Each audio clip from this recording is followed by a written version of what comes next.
Ulizungumzia leo ukasema kwamba serikali haina nia ya kuficha idadi ya maafa, lakini kuna maswali ambayo nimekushapokea kwenye mitandao yangu kwa wale ambao wanafuatilia sasa hivi moja kwa moja.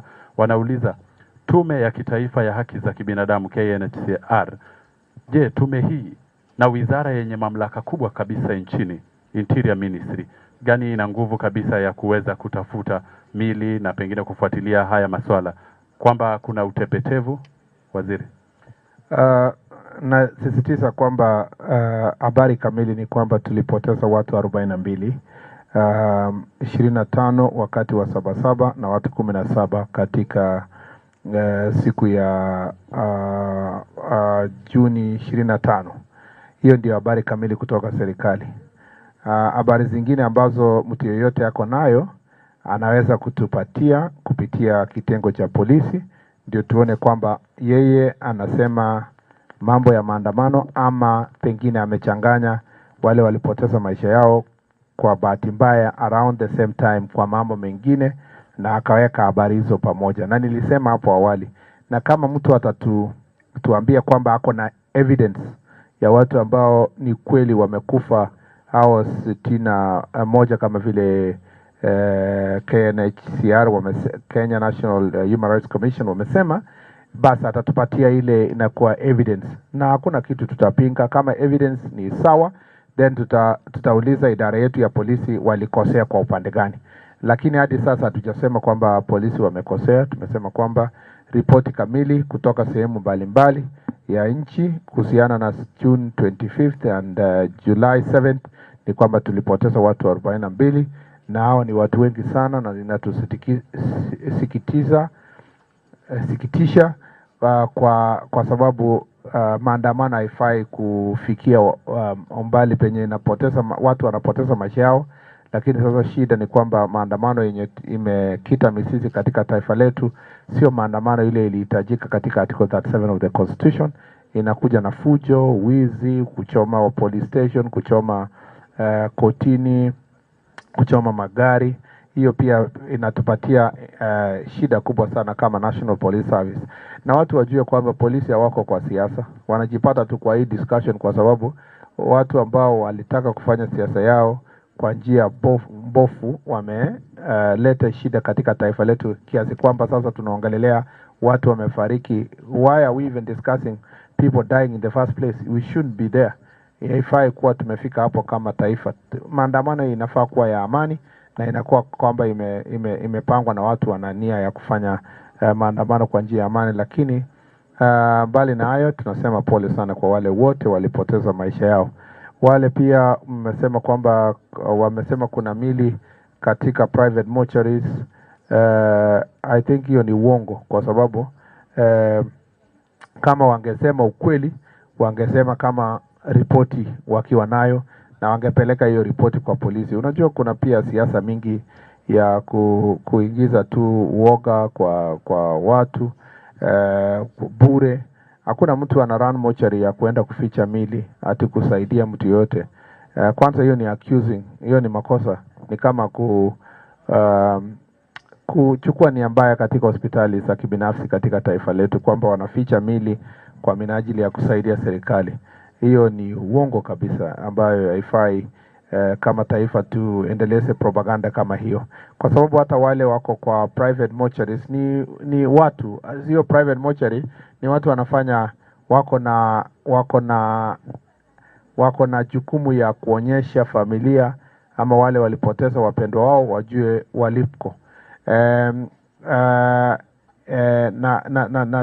Na kwa hivyo sitaki tufanyie siasa jambo ngumu kama hii ambayo watu wamepoteza maisha yao. Sisi kama wizara na National Police Service pia tuko tayari kupata ripoti ya kusema hapana, sio 42 ni 43, na ni kwa sababu mlisahau huyu ama huyu ama huyu. Na sometimes ripoti ya kwanza yenye inakuja kwa polisi lazima ifuatiwe na also watu wenye walikuwa injured alafu pengine wakafariki. Pia si watu wote walikufa around the time ya maandamano wamekufa kwa sababu ya maandamano. Inawezekana kwamba some people were caught up in the same situation by different things. Mtu mgonjwa, mtu ambaye amepata ajali barabarani, mtu mwenye, unajua kuna so many other deaths that are reported in the country every other minute, na ikiunganishwa pamoja na yale ya maandamano, huenda mtu akasema ni mingi, ama pengine sisi pia tuseme ni chache, but evidence, tuende kupitia evidence. Hakuna msosano, hakuna mashindano tuko nayo kati ya KNHCR na ama civil society na Kenya, because there is nothing to hide. This loss of life was extremely unfortunate, and it's not like the kind of thing that anyone is happy about, and therefore there is no reason to hide. It's not like we went around, the police went around to say let's kill people. It was in the process of managing a very difficult situation, and which we shouldn't have it as our country. Asante sana waziri. Nafungua jukwaa, tuna dakika 15. Nafungua jukwaa kwa maswali mafupi, pengine mawili. Seth. Thank you so much. CS, you're launching the National Firearms Policy, which you announced you're going to launch on Friday.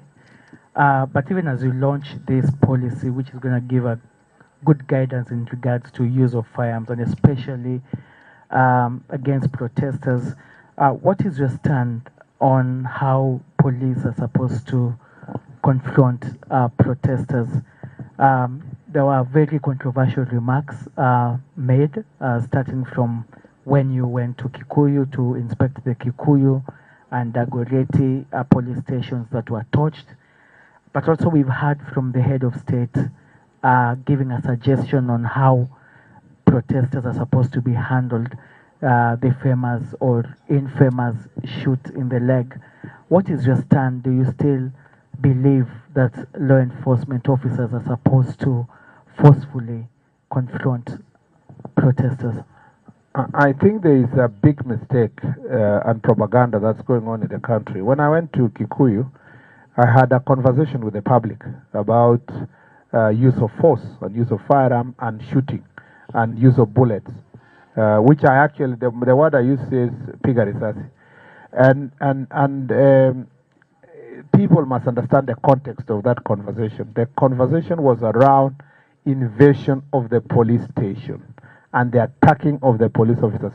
Some of the police officers just told us that they had to jump through a mabati because they were overpowered by a mob that was carrying guns, stones and machetes, and they quickly stole the guns. 5 guns were stolen from Dagoretti police station.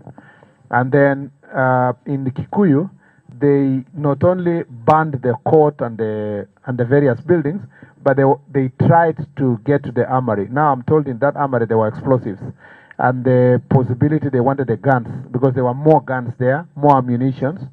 And so what I try to tell the police is that you have a right to use your firearm. You use force, to use bullets to protect yourself and protect your life and protect the lives of others. And it's not my words, it's the words of the law itself. The law is expressed that there are situations, and you will see in some of the policy directions I'm trying to explain to the IG when we release it on Friday, is to make it clear that there are circumstances under which the police officer can defend himself. Whether shooting leads to loss of life, or perhaps apprehending a criminal by perhaps taking the lesser measure to make sure that you apprehend them so that they don't kill many people, or they don't kill you or kill other person or kill many people, is now a subject of the circumstances under which the police officer is going to find themselves. And when even the president talks about shooting the legs and so forth, it's figuratively trying to say that it should not be your first desire to kill. You have to find a way of trying to apprehend. And the law itself is even very clear that if you shoot somebody and you have already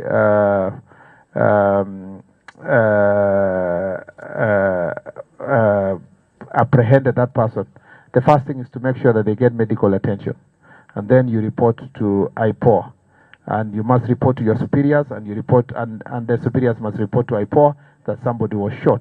So there's a whole procedure on how you are dealing with a violent attackers. Number two is that the propaganda that's being peddled is that any of us said, neither myself nor His Excellency spoke about shooting protesters. Protesters in the Constitution are not supposed to be shot at all, not even in the leg, because the Constitution Article 37 presupposes that when you are a protester, yeah, you are either protesting, you are demonstrating, you are picketing, you are preparing to give a petition. It is assumed by the Constitution that you are peaceful. The people we are talking about are not protesters. We are talking about robbers. We are talking about thugs. We are talking about terrorists. We are talking about arsonists. We are talking about people who came to police station to kill a police officer, to steal from the police station, to steal guns from the police station, and with now guns with ammunition in their hands, we do not know how many people they are going to kill. But I don't know how people now came to the conclusion that it's about protesters and people picketing and demonstrating. But because, you know, people, countless times I have made clarification that there is no way I said shoot someone to kill. But I see people repeating shoot to kill, shoot to kill. If it benefits them to say shoot to kill, so be it. In any case, when we are in this Kerio Valley, yeah, the police are confronted every day with bandits who are armed to the teeth, you know, some carrying more than one gun, you know, some carrying even machine guns. And at that point in time, there is no debate between the police officer and that thug. And by the way, if you tell Kenyans, should people in Kerio Valley bandits be shot? They don't even blink. They tell you they should be shot. Yeah? But if you tell them, should a robber or an arsonist or an attacker in Nairobi be shot, they tell you, no, no, no, don't shoot. The same thing we were discussing earlier here, that people think certain areas of the country, guns were made for certain areas of the country, and certain criminals are supposed to be, you need to babysit them. But the ones of Kerio Valley, the ones of Northeastern there, the ones of border counties, they should be dealt with ruthlessly. The police officers are properly trained to know when they should use their firearm and the amount of force they should use and the circumstances under which they should use and how they will account for the same.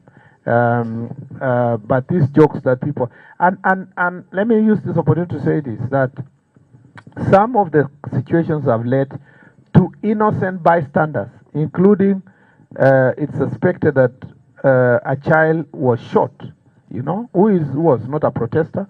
She wasn't even a protester, not even a peaceful protester, not a goon. And that is a very unfortunate situation because children and innocent Kenyans being caught in a very, very, very, very unfortunate, violent situations. And you know, we're having all this conversation. All eyes are focusing on the police because, and Murkomen and the president and all that, because it is convenient to only blame the police officers. Nobody asks themselves, how did we degenerate as a nation to have thugs, goons, hardcore criminals, including ones that steal guns and go and use them a day after to do robbery? How did we reach a stage where that was normalized, that politicians are organizing such hardcore criminals to engage in a fight with citizens and the police in the pretense that they were doing demonstrations? And because it is convenient to only speak about how then police in responding, they ended up killing some people and even innocent other people who were caught in the crossfire. To have just that half conversation is very unfortunate and is politically motivated by other people. I am very clear in my mind that there is sanctity of life. People must protect life, and the protection of life includes dealing with criminals that want to take away either life of a policeman or another citizen. And I'll make that even abundantly clear on this Friday. Okay.